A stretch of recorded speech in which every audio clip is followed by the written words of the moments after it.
Sivakarthikeyan cinema వస్తుందంటే తెలుగు ప్రేక్షకుల్లో కూడా ఆసక్తి మొదలవుతుంది. రెమో, డాక్టర్, డాన్, ప్రిన్స్, మహావీరుడు వంటి సినిమాలతో టాలీవుడ్లో కూడా మంచి ఫ్యాన్ బేస్ని క్రియేట్ చేసుకున్నాడు. శివకార్తికేయన్ కథల విషయంలో కాస్త ప్రయోగాలు చేస్తూనే ఉంటాడు. అలాంటి ఒక ప్రయోగం నుంచి వచ్చింది సైన్స్ ఫిక్షన్ ఐలాండ్ సినిమా.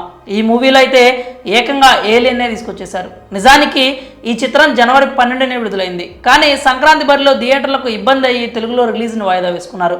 జనవరి 26న ప్రేక్షకులకు ముందుకు వచ్చిన ఈ ఐలాండ్ సినిమా ఎలా ఉందో మీకు తెలియాలంటే ఈ రివ్యూ వీడియోని పూర్తిగా చూడాల్సిందే.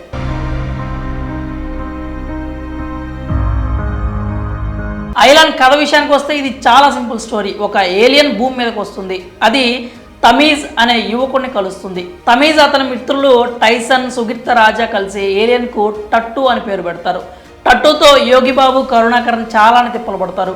ఆ తర్వాత టట్టు కొందరి చెడు వ్యక్తుల చెరలో చిక్కుతుంది. అక్కడి నుంచి హీరో అతన్ని మిత్రులు కలిసి టట్టుని ఎలా కాపాడారు, అసలు టట్టు భూమి మీదకి ఎందుకు వచ్చింది, భూమిని ఏ ప్రమాదం నుంచి కాపాడేందుకు టట్టు ప్రయత్నాలు చేస్తుంది, టట్టు తిరిగి తన ప్లానెట్కి క్షేమంగా వెళ్ళాడా అనే ఇంట్రెస్టింగ్ క్వశ్చన్స్కి ఆన్సర్ కావాలంటే మీరు థియేటర్లో ఐలాండ్ సినిమా చూడాల్సిందే. ఇక సినిమా ఎలా ఉందంటే, సాధారణంగా సైన్స్ ఫిక్షన్ స్టోరీస్ అంటే భాషతో సంబంధం లేకుండా అందరి ప్రేక్షకులకు నచ్చేస్తూ ఉంటాయి. కానీ అలాంటి చిత్రాలను తెరకెక్కించాలంటే కత్తి మీద సాము లాంటిదనే చెప్పాలి. అలాంటి ఒక సాహసాన్ని చేసేందుకు డైరెక్టర్ రవికుమార్ ఎక్కడా సంకోచించలేదు. అది కూడా అతని కెరీర్లో తీసిన రెండో చిత్రానికి అంతటి బాధ్యతను తలకెత్తుకున్నందుకు రవికుమార్ని మెచ్చుకోవాల్సిందే.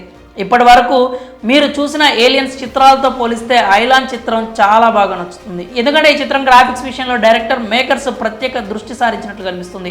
అలాగే ఏలియన్ క్యారెక్టర్ మాటలు, ఆలోచనలు కూడా దాదాపు మనుషులకు దగ్గరగా ఉండడంతో ఆడియన్స్ ఇంకా బాగా ఎంగేజ్ అవుతున్నారు. ఈ సినిమాలో గ్రాఫిక్స్ కీలక పాత్ర పోషిస్తాయి.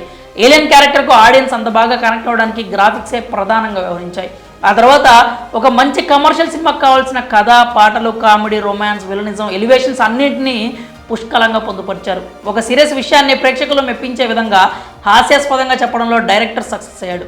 ఇక ఎవరు ఎలా చేశారంటే, ఈ సినిమాలో హీరోగా శివకార్తికేయన్ ముందుండి సినిమా నడిపించాడు. ఎమోషన్ ఏదైనా తన స్టైల్లో శివకార్తికేయన్ ఆడియన్స్ని మెప్పిస్తూ ఉంటాడు. ఈ మూవీలో కూడా అన్ని ఎమోషన్స్ని పండించే ఛాన్స్ హీరోకి దక్కింది. ఆ తర్వాత క్రెడిట్స్ దక్కేది మాత్రం టట్టుకనే చెప్పాలి. ఎందుకంటే ఈ సినిమాలో టట్టునే సెకండ్ హీరో. ఆ క్యారెక్టర్కు అంతటి ప్రాధాన్యం కూడా ఉంటుంది. అలాగే కొన్ని సీన్స్లో శివకార్తికేయన్ని మించి టట్టుకి ప్రయారిటీ ఉంటుంది.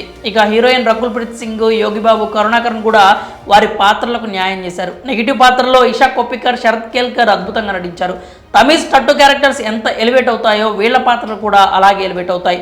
ఇక టెక్నికల్ వర్గం పనితీరు విషయానికి వస్తే, ఈ సినిమాకి సంబంధించి స్క్రీన్ మీద శివకార్తికేయన్ టట్టు హీరోలైనప్పటికీ ఆఫ్ ది కెమెరా మాత్రం డైరెక్టర్ రవికుమార్నే హీరో అని చెప్పాలి. ఎందుకంటే ఒక ఛాలెంజింగ్ స్టోరీని ఎంతో ఎంగేజింగ్గా తెరకెక్కించారు. ఒక సైన్స్ ఫిక్షన్ స్టోరీని తెరకెక్కించిన కష్టం అనుకుంటే అందరికీ నచ్చే రీతిలో తెరకెక్కించిన పెద్ద టాస్క్ అని చెప్పాలి. ఆ టాస్క్లో రవికుమార్ సక్సెస్ అయ్యారు. ఈ సినిమాలో గ్రాఫిక్స్ వర్క్ అందరినీ మెప్పిస్తాయి. నిజానికి సినిమా మీద ఆసక్తి కలగడం వెనుకున్న బిగ్ పిల్లర్ కూడా అదే. ఏఆర్ రెహమాన్ మ్యూజిక్ ఈ సినిమాకి యాడెడ్ అసెట్ అనే చెప్పాలి. నీరవ్ షా సినిమాటోగ్రఫీ మెప్పిస్తుంది. చివరిగా నిర్మాణ విలువలు ఆకట్టుకుంటాయి. ఇక ఈ సినిమాకి సంబంధించి ప్లస్ల గురించి మాట్లాడుకుంటే, హీరో శివకార్తికేయన్ టట్టు క్యారెక్టర్స్ ప్లస్, అలాగే ఏఆర్ రెహమాన్ మ్యూజిక్, కథనం కూడా ప్లస్ అనే చెప్పాలి. ఇక మైనస్లు చూస్తే అక్కడక్కడ సాగదీత, అలాగే లాజిక్ లేని కొన్ని సీన్స్ కనిపిస్తాయి. ఇక చివరిగా చూసుకుంటే ఐలాండ్ సినిమా అలరించడంలో మాత్రం ఎక్కడ రాజీ పడలేదు. ఈ సినిమాకి మేము ఇస్తున్న రేటింగ్ అయితే 2.75 స్టార్స్ అవుట్ ఆఫ్ 5 స్టార్స్ అనమాట. ఒకవేళ మీరు కనుక ఐలాండ్ సినిమా చూస్తే అది మీకు ఎలా అనిపించింది, సినిమా మీకు నచ్చిందా లేదా, మీ అభిప్రాయాలన్నీ కూడా కామెంట్స్ రూపంలో మాకు తెలియజేయండి.